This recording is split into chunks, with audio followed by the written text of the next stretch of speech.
friends and liberty lovers. I am Martha Bueno, and I am coming to you from soggy Miami, along with my good friend and co-host, Mr. Zach Foster. Well, hello. I see you're back in LA.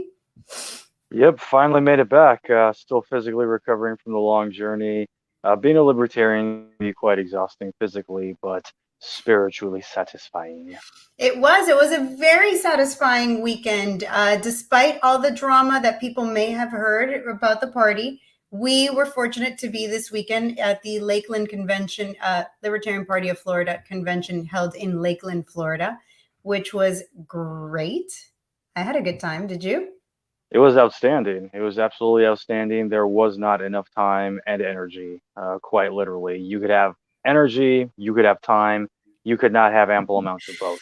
I agree. I thought it was fantastic. We had guests like Joe Jorgensen, Spike Cohen, Justin Amash, just to name a few, Scott Horton, Angela McCardle. I mean, it was like the who's who of the Libertarian Party, which was just fun. It was a great weekend. Dan Fishman. Something else. Hmm? They said it was something else. Also, not a huge tragedy for me that we got invited to Joe's Secret Squirrel Cool Kids party. I loved it. I do love Jo Jorgensen. I will forever be fond of her. Running as a woman on the 100th anniversary of women's right to vote was special, absolutely special. And, having her there and getting to hang out with her was really cool. So, tonight's episode, we are going to discuss economics, our favorite subject as libertarians. Yes. Let's context. While we were at the Full State Libertarian Party convention, one of our friends from the Mises Caucus of Florida had a table there, and the LPMC was given out, including copies of this absolutely exquisite little edition of Henry Hazlitt's Economics in One Lesson. It is hardcover, published by the Mises Institute. It's got some introductions. It's got an index. It's got all the happy, crappy stuff and all the bells and whistles. This is a very high-tech print. This is probably the only economics book I would say is a delight to read. I actually enjoyed myself reading this much more than any other economics book. And the Fed was a good book, but I didn't put down End the Fed and go, oh my gosh, that was delightful. Whereas Economics in One Lesson, that is the reaction. And then Martha and I, you were talking, and then we said, yo, it'd be great if we did Economics in One Lesson for Latinos inside and outside of the United States. Oh, look, our favorite guest here, Caitlin, is saying that Fee Online has a free PDF of the book as well. Well, thank you very, very, very much. Yes, it Caitlin, is possible to get a PDF for free. If you want a copy of like the really exquisite one, you can either buy it from the Mises Institute or you can have really cool friends like me. But I'm not sharing my friends. Sorry, guys. High school problems. yes, I have to say he would not share that book with me. I did not get a cool copy like that, so I ended up having to download the audiobook because I rather read it, uh, listen to it be read to me. What can I say? I'm a little lazy. Also, don't have a lot of time, and I can hear a book in the car as I'm driving.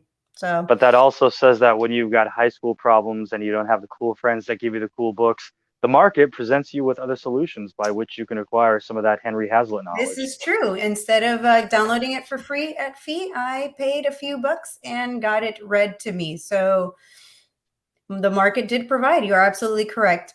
We also have a very special guest tonight from El Salvador. We have, I'm not going to be saying his name just because there's always chances of some repercussions from the government. So it's up to you, Zach. Ready to with our special guest from El Salvador to talk about Bitcoin? Absolutely, because this is going to tie back to one of the lessons in economics in one lesson relating to the government getting involved in the money supply. All right. Well, let's welcome our guest. Hi. You put here Luis, so I'm going to call you Luis if that's okay. Oh, you're muted. Try again. Can't hear you.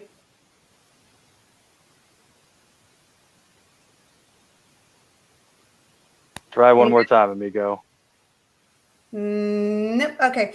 Let's continue and we'll come back to you in a minute, see if we can figure out what is going on with the headphones or the audio on that. So you were saying that this ties into the whole Bitcoin issue, ties into a book written. When was this book written? Like 100 years ago? 1946, I believe. So you think there's a tie-in from 1940 something till now with Bitcoin?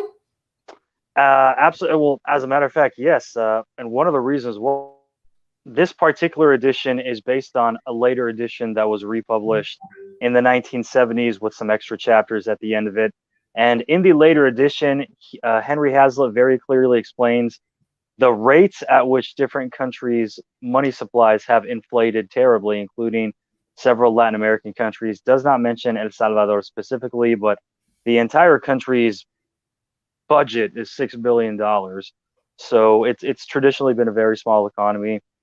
On one hand, cryptocurrencies uh, being a much more stable currency than the national currency and even the U.S. dollar, that opens up some doors for them.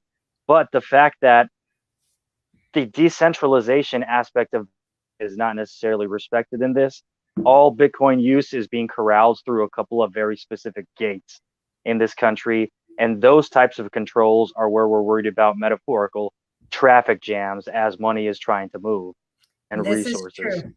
This is very true. There is some issues. I hope Lewis can come back quickly with his audio because it's going to be interesting. I can't wait to hear from a Salvadorian who knows what's going on the ground in El Salvador regarding Bitcoin. Because all we're hearing is the good stuff. All we're hearing is yay. And as libertarians, I'm thrilled. Honestly, the fact I didn't think that Bitcoin would be a national currency this soon, that's for sure. So I'm thrilled that it is happening, but I'm always cautious. And of course, this is going to be the world's trial. We're all going to be looking at El Salvador to see what happens before we all adopt it, I feel like. So lots can happen. But moving on to our book, Economics in One Lesson, because we are having some technical difficulties still. Well, in the beginning here, in chapter one, Hazlitt is talking about different actors in politics not having very good economics. Doesn't mean that they're necessarily bad people. It's just that he keeps talking about special actors, or specific groups, special groups. What he's really referring to is special interest, because immediately one of the main questions that somebody could ask is, well, he's talking about people are worried about how special groups get money from the government or special groups get attention from public policy, without any consideration for how those policies or those new economic effects might affect the rest of society at large. So that could beg the question, well, then why are you making this economics in one lesson for Latinos? Wouldn't that be a special group? Well, no, because in the context Hazlitt's writing about, he's talking about special interests, farmers who are getting subsidies, specific industries who are getting subsidies, pork barrel legislation where federal money is getting used to restore, some whatever ridiculous landmark in the state of Ohio, whatever it could be. There's all kinds of special interests. That's what he's talking about. A lot of special interests do screw over other people because, to a certain extent, when the government directly gets involved in the economy, it is picking winners and losers. So when certain companies, certain industries are getting bailouts or subsidies or other kinds of freebies from the government that other actors are not getting, then that means the government is picking winners and losers, and that goes against the concept of a free market. And a lot of times when people end up on the losing side of that arrangement, they develop a very rabid anti-capitalistic mentality. Markets don't work. Didn't work for me. It's all a game of theft. So I guess in order to counter this government-inspired game of theft and looting, we need to grow the government and get it involved in the economy even more. Other reason, when we're talking about policies from the Hispanic caucus that benefit, these are policies that benefit everybody because we're not asking for any kind of special legislation that's only going to help Latinos. What do we want to do? We want to end the war on drugs because it ravages Latin American countries just as much as it ravages our own neighborhoods here in the United States. We want open immigration, not only because we still have friends and relatives who are living in communism in Latin America or in extremely dangerous countries. We also want it because it is good for the labor market here. Newsflash, folks, even the unemployed folks here, and it's been multiple times to try to get homegrown U.S. to go out into the fields and pick the cotton and to pick the peaches and to pick the cashews. And sorry, guys, homegrown Americans, everybody wants to go to college. Everybody wants to make $15, $20 an hour. Homegrown Americans do not like working in the farm fields. The story, the labor's got to come from somewhere. It's not because we want our relatives and friends to be able to have a better life. It's because a better economy, a better labor force means lower prices, means more affordability in the economy, means more people are able to send remittances in US dollars back home so that more of their relatives don't have to come back here. Everybody wins. And there's other policies. We'll get there in a bit. But well, you got anything to say, Martha? I don't actually. I am enthralled. And also, I wanted to let you know that I do have that video of the Colombian kids. So you know. Oh, epic sauce. We'll get to that part. I was just getting that one. So, what do you want to start with? Friday. Let's talk about the broken window fallacy since somebody's already been commenting about that. Okay. So, what is the basic premise? Yeah, I was going to say, well, let's just start with what is the basic premise of the broken window fallacy. I think that's for those that don't know. And I think, most people that watch us are libertarians and we all kind of know, but Okay, so let's adapt the broken window fallacy. Takes place in Miami, in Little Havana. Okay, so a lot of people were protesting during the year 2020. Some of those protests were specifically directed against mortality. Others of those protests were specifically directed against COVID restrictions or the devastating effect that COVID restrictions were having on business, whatever it is. A lot of people were out protesting. We know 93% of left protesters and 88% of right protesters kept it peaceful last year. But, there were some shenanigans within those minority percentages, and that 7% and that 12%.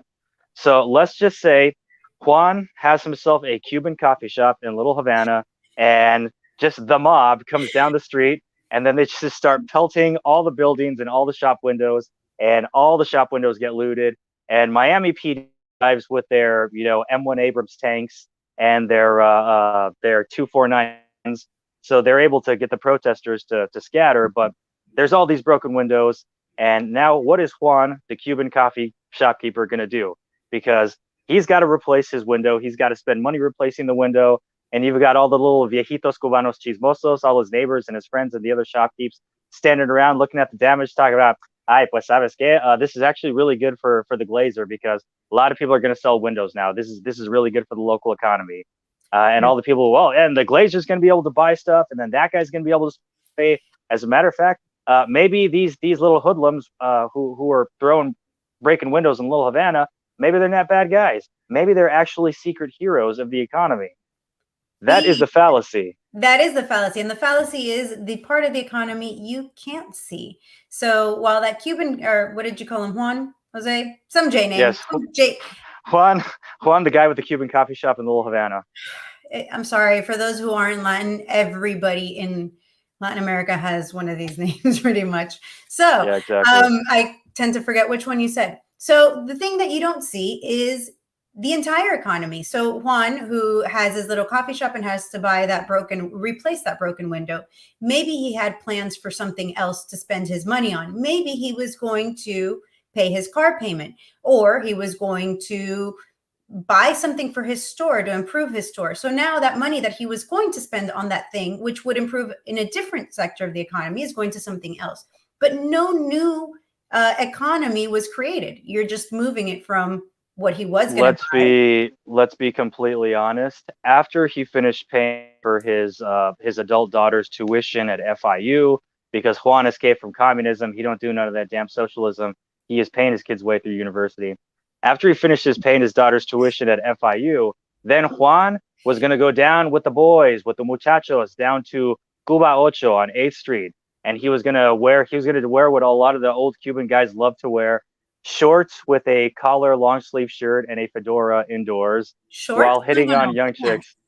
pants with a guayabera shirt. There's a uniform here, Zach. Let's Have we been to the same? Have we been to the same Little Havana here? Because swimming last time I shorts. was in Little Havana, oh, absolutely, it was overrun with little viejitos with like literally collar, long sleeve shirts, and then shorts above the knee, and they had Okay, to well wear the that's the fedoras informal inside. look. The formal look, you need pants and the guayabera So and he was going to go to Cuba Ocho. Juan, the guy with the coffee shop, was going to go to Cuba Ocho. He was going to support our friend Roberto's business because COVID restrictions absolutely annihilated his bottom line during the last year. But now he cannot go to that business.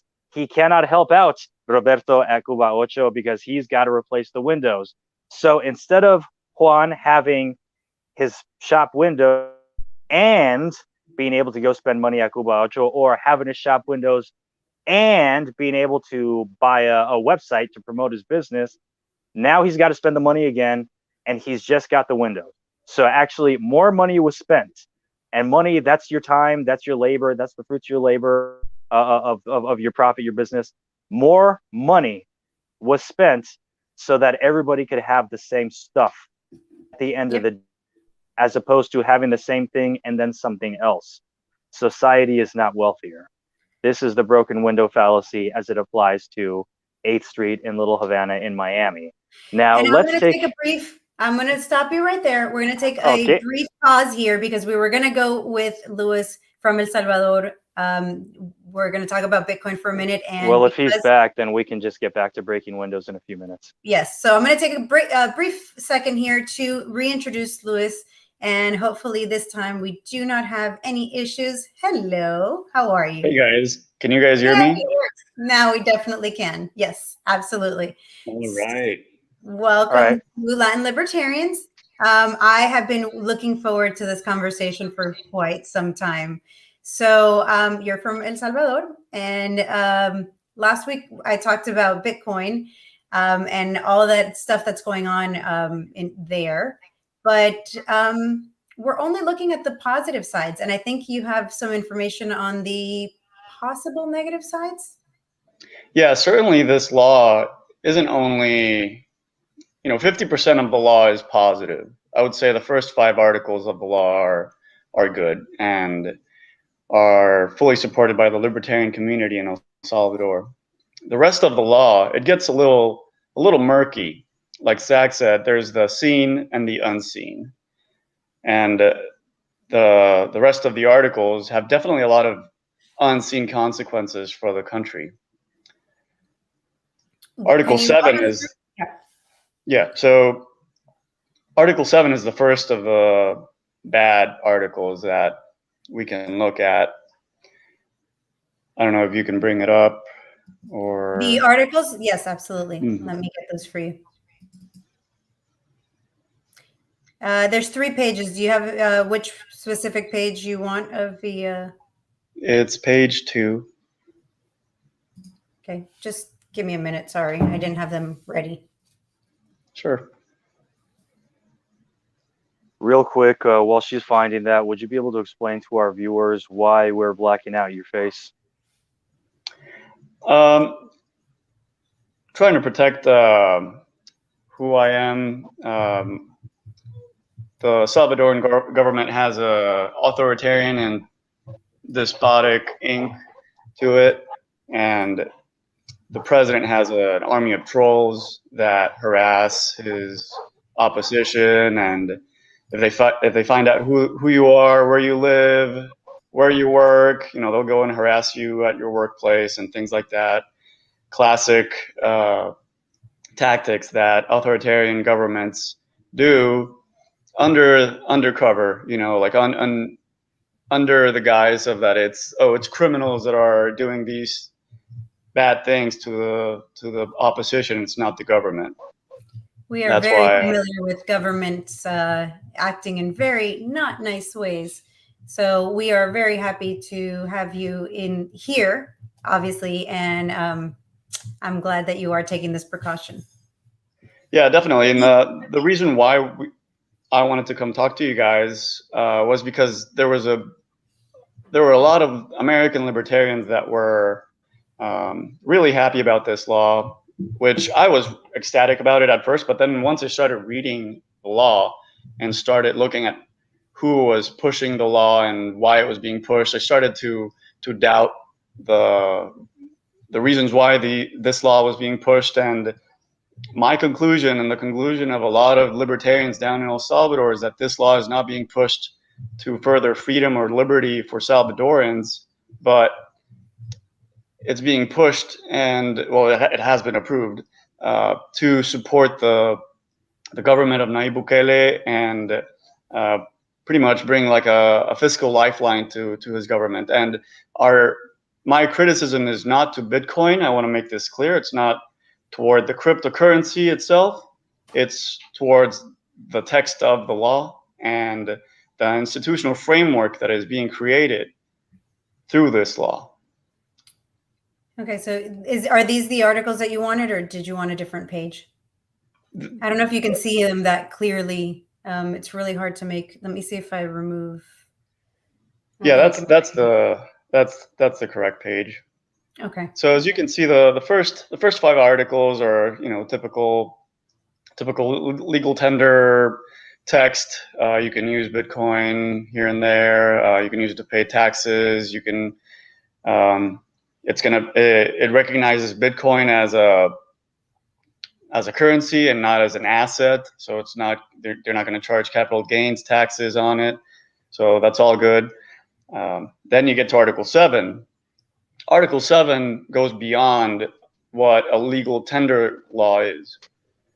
Legal tender law basically allows you to transact in the coin or the currency that the government is recognizing, but it's not imposing that currency on anyone. It says, well, you can use these currencies to transact and to pay taxes and to pay debts and do all these other commercial activities. Article 7 goes beyond it, and it forces people to accept Bitcoin if the counterpart offers Bitcoin. So let's say you are a business in Little Havana, right? And you're selling cigars that you brought illegally from Cuba, and then someone comes around and they're like, I want to buy your cigars, and you tell them, oh, I only accept dollars, and they tell you, well, no, I only have Bitcoins, and I only want to pay you with Bitcoin. The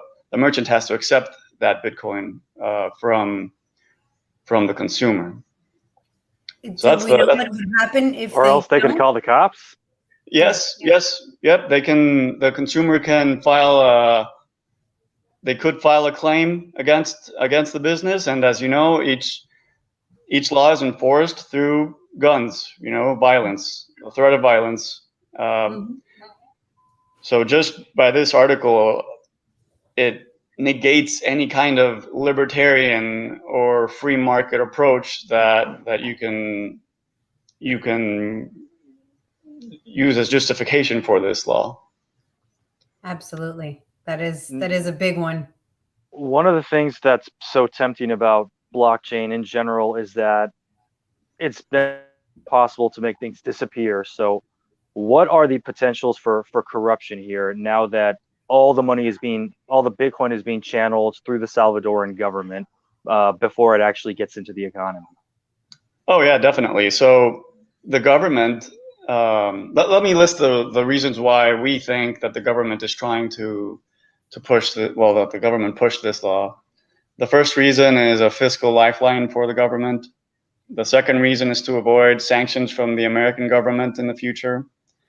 The third reason is to be able to move monies or rents that have come from corruption or embezzlement of public funds. So having the government transact in Bitcoin definitely makes it easier for them to move their money around much easily without having public accountability of those funds. And again, this is not a critique of Bitcoin per se. You know, Bitcoin is a tool, just like a gun. It can be used for good things. It can be used for bad things. This is true. So the government, in all of these articles that they have placed in this law, they are creating an institutional framework by which to extract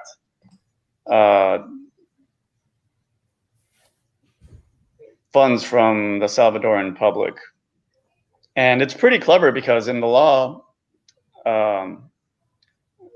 it tells you that the government will provide ways by which the public that doesn't know how to use Bitcoin, that they will teach them how to use Bitcoin. They will provide the wallets and the wallets for them to transact in Bitcoin.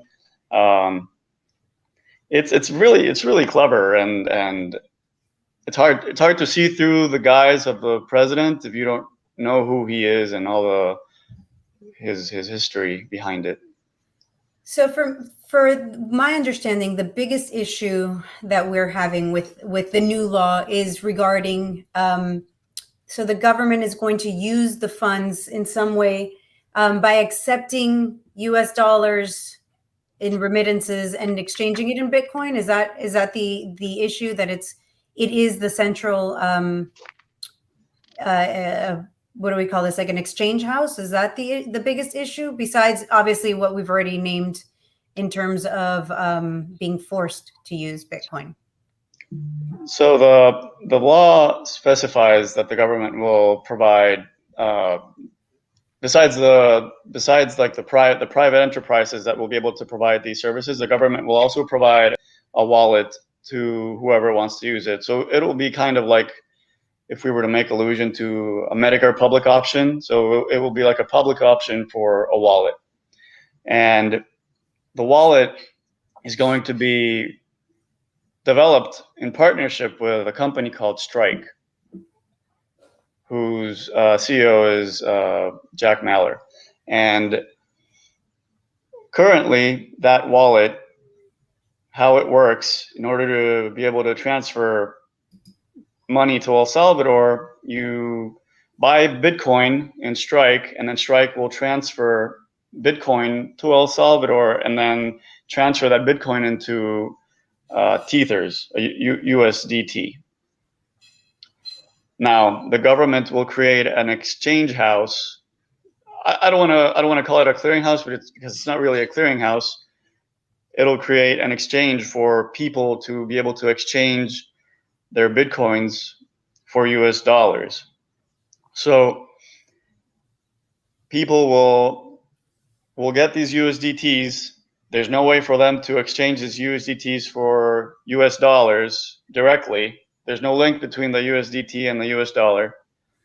They will have to, within Strike, convert the Tethers into Bitcoin, and then they will be able to either go to the central exchange in Bandesal, exchange the Bitcoins for US dollars, or they will have to use the two ATMs that currently exist in the country, which are owned by Bitcoin Beach, to be able to get US dollars out of their ATMs.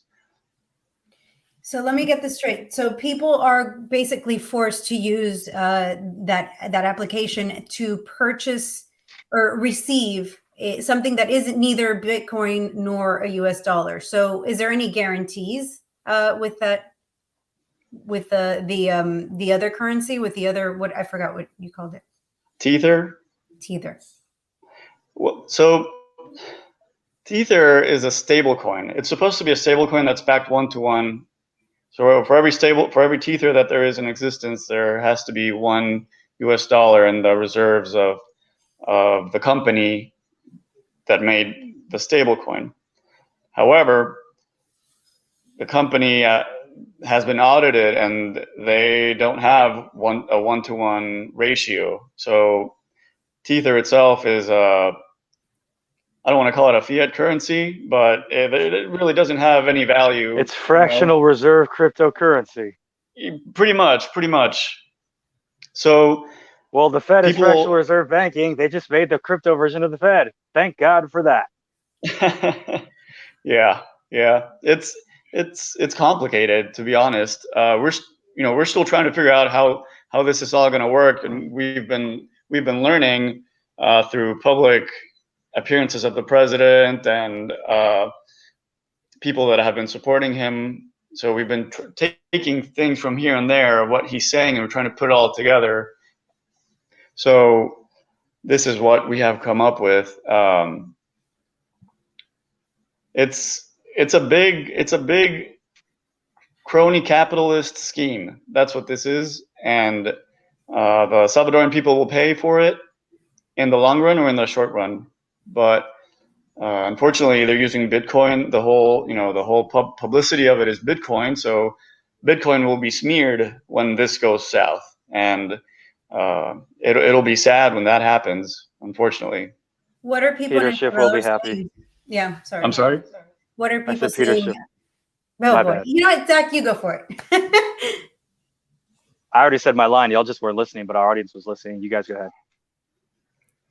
Okay. I was just saying, what are people in El Salvador saying? Are they concerned about Bitcoin being a problem, or are they excited for this? What are you seeing? Well, there's a small percentage of the population that is extremely excited about it, and this is people that have access to bank accounts, have access to Wi-Fi, cell phones, things like that. That they're technologically savvy, and they're able to use this technology. But that's a very small percentage. We have to remember that this is a developing country that only 30% of the population has access to bank accounts or an equivalent of a bank account. That is a big problem. Internet access is really not. It's not that good either. Let me see if I can get that number. Have we discovered how they're going to handle the transaction fees? And because That's another thing that has not been. They haven't said exactly how the transaction fees are gonna work. For example, they're forcing businesses to accept Bitcoin, right? And then the businesses in El Salvador they're not going to want to keep the Bitcoin because most people transact in cash. Mm-hmm. So they will go to the government exchange in Bandesal and they will exchange the Bitcoins for dollars.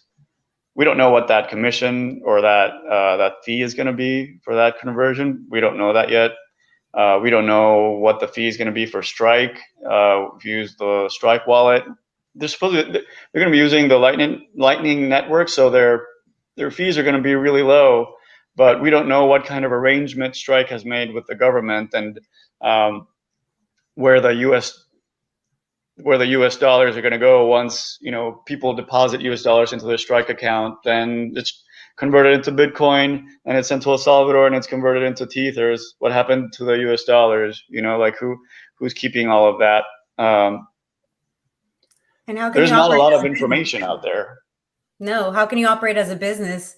How do you build those fees into the cost if you don't know what they are as of yet? So yeah, and this exchange is also extremely badly thought, because the president has come out and he said that this exchange at Bandesal is going to have a trust fund that's going to be backed by $150 million. That is not that much. If you think about it, Salvadorans from abroad sent almost $6 billion of remittance and remit. I don't know how to say that word in English. They sent $6 billion to El Salvador, their hard-earned dollars to El Salvador. That's a lot of money compared to $150 million. That is a lot of money compared to $150 million. And yes, the government is pushing this, specifically the government of Nayib Bukele, which I don't know. Just seems like there's something not so great going on here. But again, it's early. There may still be hope for it. I definitely would love to see it succeed. Definitely, I would love to see it succeed. I would love to see the legislature make an amendment to the law so that they remove the articles that are not good. I certainly want Bitcoin to succeed. I want cryptocurrencies to succeed. I want liberty to be fostered in my country. There's been a lot of bloodshed and throughout the years throughout our history, and Bitcoin would certainly have been an option to make that happen. Unfortunately, doing it through coercion and crony capitalist means is not the right way of doing it. It is not. Are you guys concerned at all about receiving funds for money laundering and that kind of stuff. That's also been talked about quite a bit, that because of the law not requiring crypto to be taxed, that people will come in and buy things in El Salvador and sell it for Bitcoin and launder that money. There's an option for that. There's also a possibility of a lot of malinvestment to happen. The president has spoken about investing millions of dollars into mining using our volcanoes. That I don't see how he would do that. There's a geothermal company in El Salvador that's state owned, and they haven't increased capacity in the last 10 years. I just don't see how he's going to do that. And then there's the possibility of having a real estate boom because of the incoming liquidity because of Bitcoin. That can also result in malinvestment in the real estate sector. You know, there's good things and bad things that might happen. Yep, definitely. Government You know, has always. we're libertarians, and we have to be able to analyze situations and see the good things and the bad things about what's going on, and not just go blindly into, oh, this is a great law. Nayib Bukele is the best leader of Latin America, and I'm quoting someone verbatim. I thank you, because honestly, when I first saw this law, I was at the Bitcoin conference and I was all excited about Bitcoin. And then I have to say that if not for people pointing it out to me, I probably would have been in this kumbaya, everything's great mentality as well. It wasn't until I read through all of those amendments and realized that there is more to this than just the happy story that we were being told. So thank you so much. I really appreciate you coming on tonight and talking us through the issues with Bitcoin again. We'll keep an eye on it. We'll keep talking about it for sure. And I hope to have you on again in the future. Okay, thank you so much, guys. I really appreciate it. Look out for George Selgin's article tomorrow. It's going to explain a lot of what's going on here and why it's good and not good. Thanks so much, Zach and Martha. Thank you. I appreciate it. Bye-bye. Wow, that is a lot to take in. I don't know. How do you feel, Zach? I think he did the wise thing, blacking out his face. Well, our audience isn't particularly familiar with it, but I guarantee you, Zach, did you 5 freeze years, and we're going to be reading all kinds of death squad stories coming out of El Salvador. God, I hope. Hello? I said give it a maximum of 5 years, and we'll probably be seeing a lot of death squad stories coming out of El Salvador in English. We're already seeing those stories in Spanish, but like the rest of our audience will be seeing that in English. It's only a matter of time. Same thing with Fujimori's regime in Peru. In the beginning, everybody was giving him buyout points because he was bringing markets back to Peru. The economy was improving, but he was also one of the most corrupt SOBs in the history of that country, and he used soldiers and police as political death squads. Yep. So Bukele is of the same vein. One of the videos we were going to show tonight was of Venezuela, and you're just saying the death squads, and it reminds me of home. Well, before we did this interview with our Salvadoran informant, we were talking about breaking windows. So let's talk about breaking windows in Chile. Let's talk. There's a lot of windows broken in Chile before we wrap this episode up. Yes, sir. So do you have any preference on which broken window we are going to show? One of the ones with fire in it. There's lots with fire in it, but surprise me. Okay, well, I believe all of these are in Spanish, so I'm going to go ahead and mute them. Just have the video. So explain to our audience what we are looking at here in Chile. You are looking at the aftermath of rioting, which started with regular protests against a government fare hike in the metro prices. For our money, it was the equivalent of somewhere around 40 cents in a fare hike. But for down there, that's a lot of money, especially when the average Chilean is only making a couple of $100 US a month. Then, yeah, those 40 cents, and it's a big deal. The problem is the response to that by some people was to burn down the metros, like burn it down, like to its shell, as in no more trains, train station, no more ticket machines, just burn it down to the shell. Let's find another one because there's multiple videos There of are. the Santiago Metro. I'm going to share another one. Now, there was a lot of protest in the year 2020. At this point in time, the guesstimates are that more than $3.5 billion of damage. Kill the volume, please. Yes, my apologies. I cannot change Over it. $3.5 billion in damage. What we're looking at here is a visual of one of the Santiago metro stations that was burnt down to its very shell. We're about to see the firefighter showing us through the building. Would you please press play? This matando. one does not allow me to actually remove the volume. So I'm All right, fine. That's fine. One. That's fine. Just play it. Just play it. All Just right. play it. I want them to see the damage. Look at that. It's still smoking. Still smoking. And that's a firefighter talking in his Chilean accent about, man, they came and burned everything down, dude. All right, that's enough for now. It's still steaming and smoking. That's absolutely insane. It is all right, very so loud. remember, $3.5 billion in just a couple of weeks worth of protesting. The original source of the problem was people who are angry about a fare hike that's roughly equivalent to 40 cents. And we're talking about $3.5 billion of damage to infrastructure. So not just, and of course, there are a lot of businesses that got looted. So the private sector, yeah. But the metro, not only is it state owned and state run, so state government control of transportation, that's already set us up for failure. But the government, it had to raise the fare hike in order to pay for its own operations. Now it's going to have to invest at least $3.5 billion to repair the damages, plus the cost of labor and materials. So let's make a conservative guesstimate, $7 billion, conservative guesstimate to fix $3.5 billion.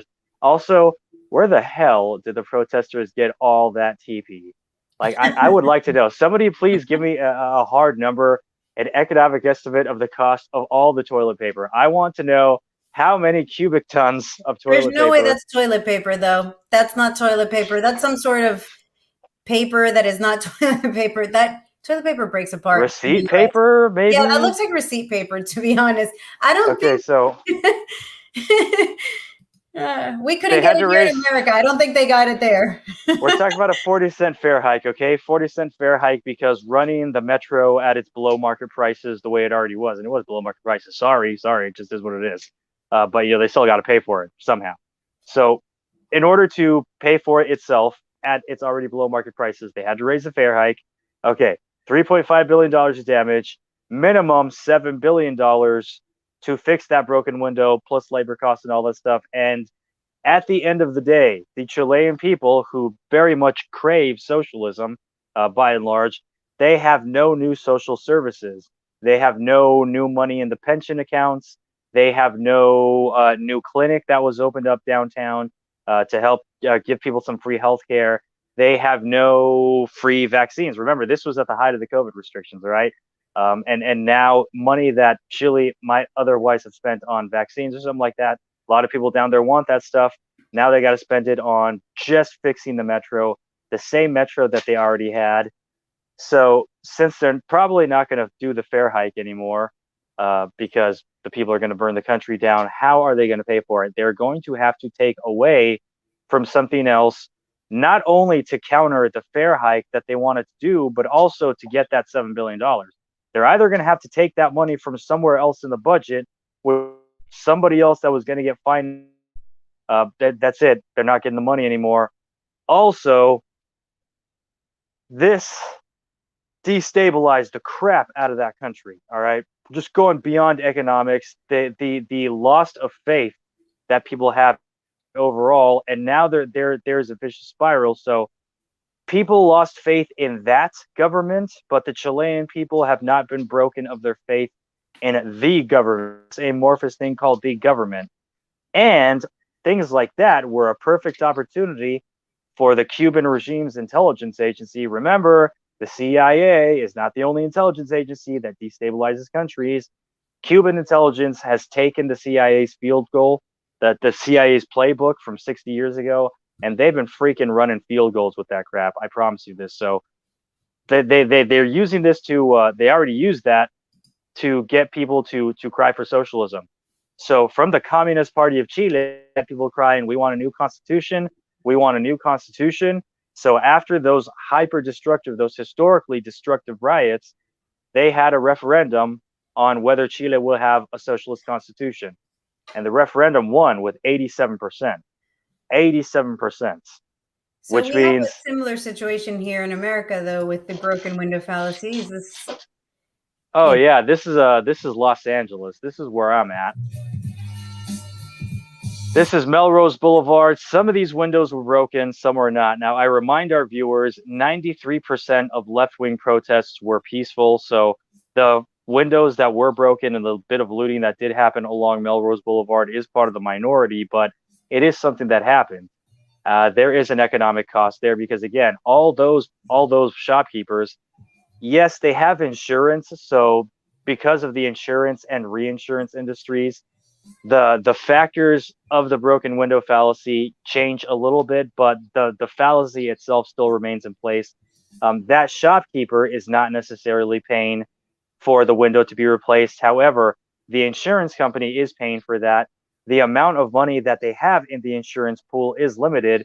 We all know the games that insurance companies like to play. So because a lot more people had to get paid out to replace windows that we already used to have, other people are going to get denied on their insurance claims that would otherwise have duly done so.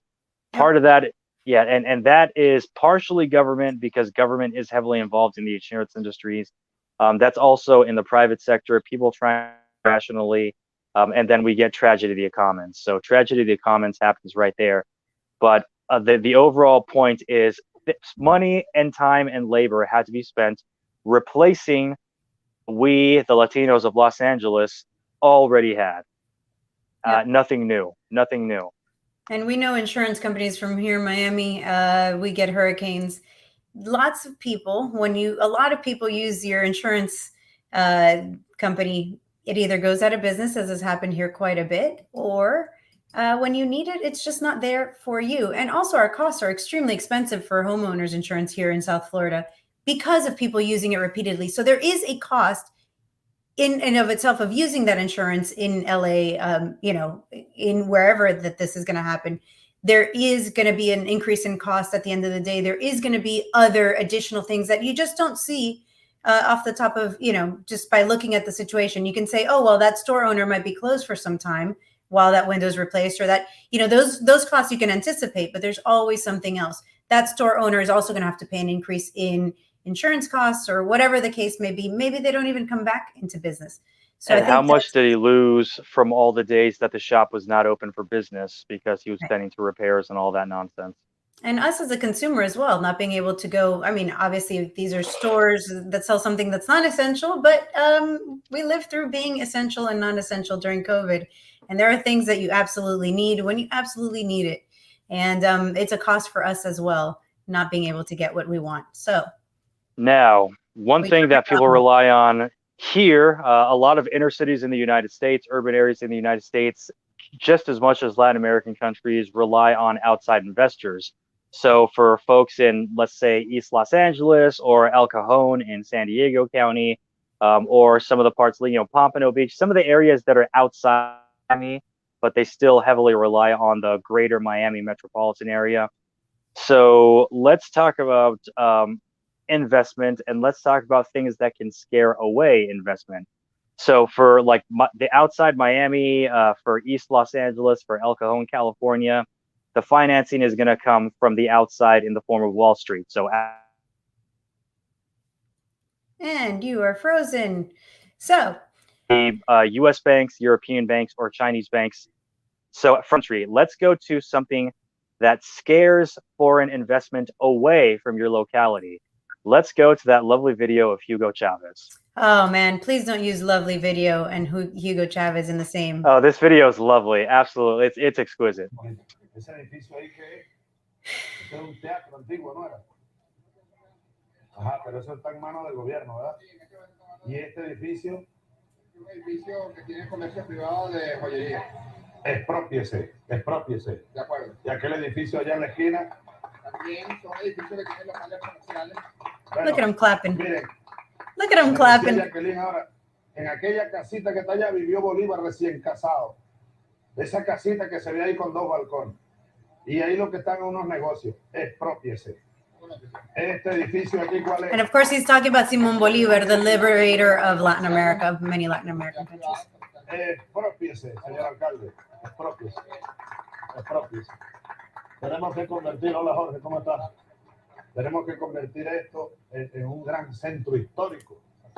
Centro histórico, que lo es, pero retomar un proyecto arquitectónico, histórico del... Estamos en el corazón de Caracas. Caracas, la rebelde. ¿Cómo estás tú? Oh, All right. please remove. Can we never play this guy again, please? I cannot. We'll try, listen but to him. his economic policies are probably going to come up again in the future. Hashtag just saying.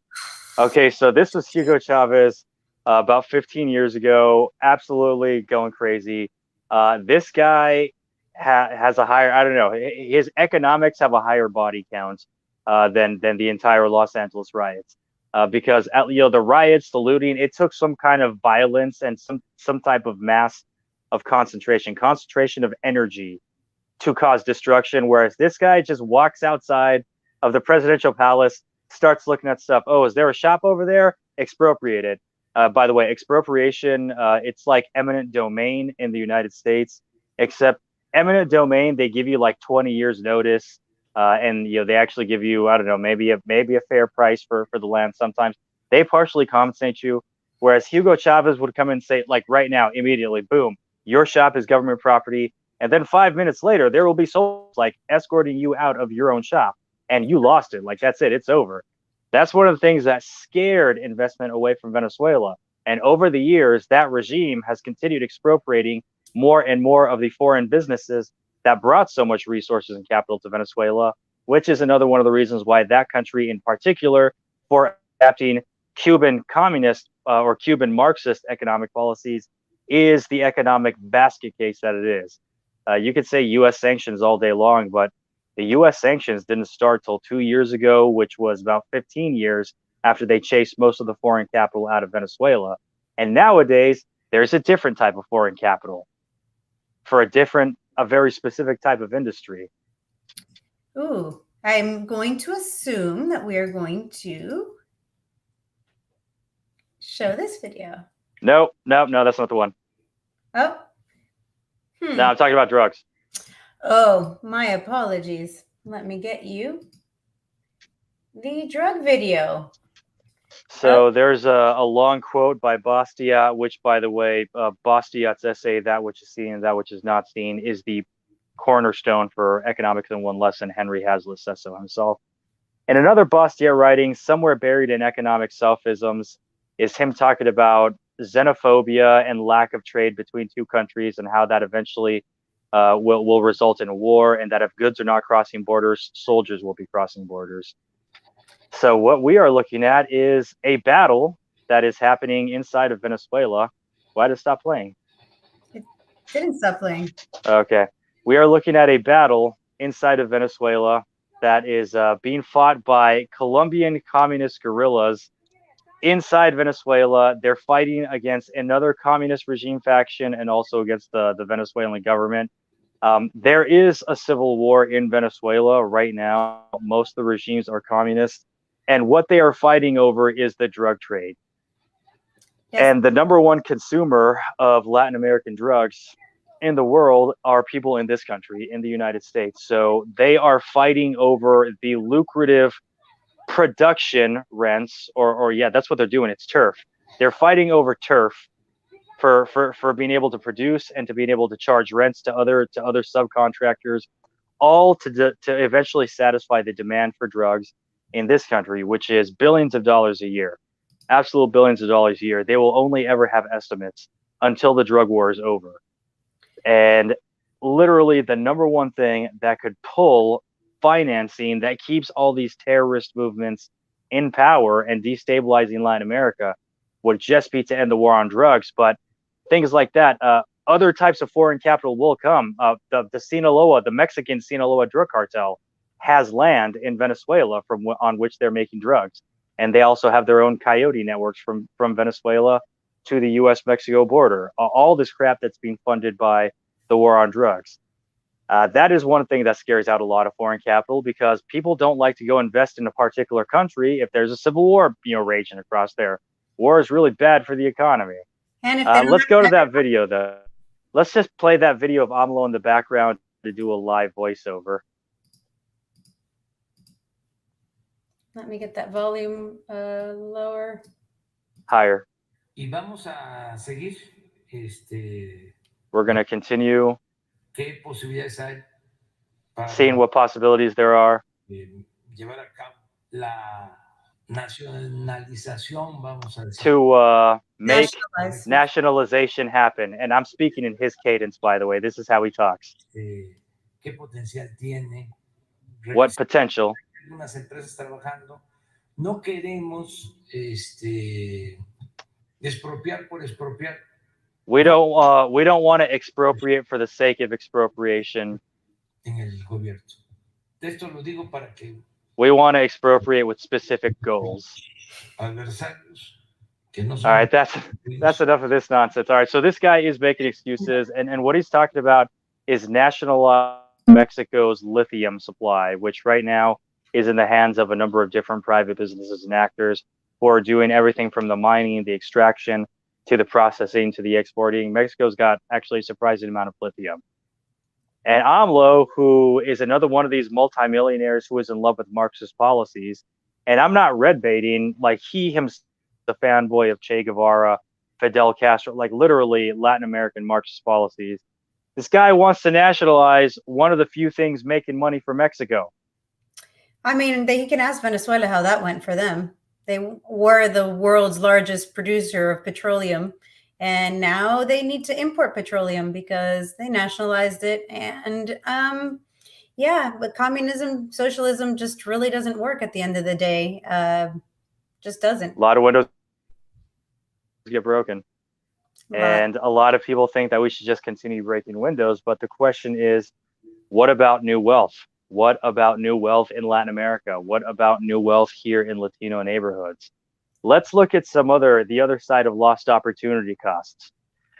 Before we wrap up, right now in the immigration system, most immigrants who can prove that they have a credible fear of returning to their home country so they get granted asylum, in order to actually get released from ICE detention, they're made to pay $15,000 bonds. So if they've got friends and relatives over here, these people have to scramble to sell whatever crap they got to try to get the money to come up with a bond. Otherwise, their loved one will just continue to stay in an ICE prison. Most of those prisons are privately contracted. So U.S. taxpayers are paying for a few private prison companies to get paid. Meanwhile, these folks got to liquidate assets. Yes, if he goes to court, then they're going to get the bond money back. But what about all the stuff that they had to sell? I've talked to people who had to sell their cars, all right? I've talked to people who, they were just not very good economic planners. They sold a car because they were so desperate to get their brother out of ICE detention, who they had not seen in 4 years, because that's what communism does to people. It separates families. And now he lost his side job because he did Grubhub. He lost a side job. So yes, he got money back. He's eventually able to buy back a crappier car because he didn't get all the money back. There was still, service to spend. You had to pay the bail bondsman. They got most of it back. Lower quality car, all kinds of missed time and opportunity that he could have been doing delivery. Also, the time that this guy spent inside of detention instead of helping fill the labor shortage in the San Joaquin Valley right here in California. All kinds of windows getting broken, and we are no better off for it. We are not. This, ladies and gentlemen, is Economics in One Lesson for Latinos. Yes, it has been. Please like and subscribe and share. And as promised, we were going to give away our, I don't have our list open of subscribers to our YouTube show. You're going to give away the list of subscribers, or No. you're going to give something Sorry. away to somebody in the list of subscribers? Sorry, gonna give it away on our list of subscribers. I had closed down the wrong tab, and Just had to clarify on the party media that we are not giving anybody's subscriber or No, email we are list not. away. My Thank you very apologies. much. Thank you. You can't look for something and chew gum at the same time. So we will actually having a hard time logging into it. I will very shortly pick somebody for our ticket to PorkFest. Please, again, like, subscribe, share our YouTube channel. We'll tell you what. Let's since we're talking about just announcing it, let's make this a little bit juicier, and let's give people one more opportunity to win. Sure. I propose that we move it. We move the drawing till noon Eastern time tomorrow. That gives people more time to subscribe to the channel Libertarios Hispanos on YouTube. Search for us, all right, on YouTube, Libertarios Hispanos, for all my English years, all right? Subscribe to that channel, leave a comment on a video. You got more time, and then tomorrow, noon Eastern time, we will make that drawing and announce the winner of a free ticket to PorkFest 2021. Which is currently sold out. So if you want to go, this is probably your way to go. So please. Only way. Only way. The only way. What can I say? I got that only way to go to PorkFest this year if you haven't bought your ticket before already. And that is coming up next week as well, PorkFest. So also make arrangements to go if you win. So we will announce the winner tomorrow. Thank you all for watching. We appreciate you. Again, please like and subscribe and do your homework. Read Economics in One Lesson by Henry Hazlitt. 80-year-old. We should totally make Economics in One Lesson for Latinos, since Henry Hazlitt's dead and can't sue us.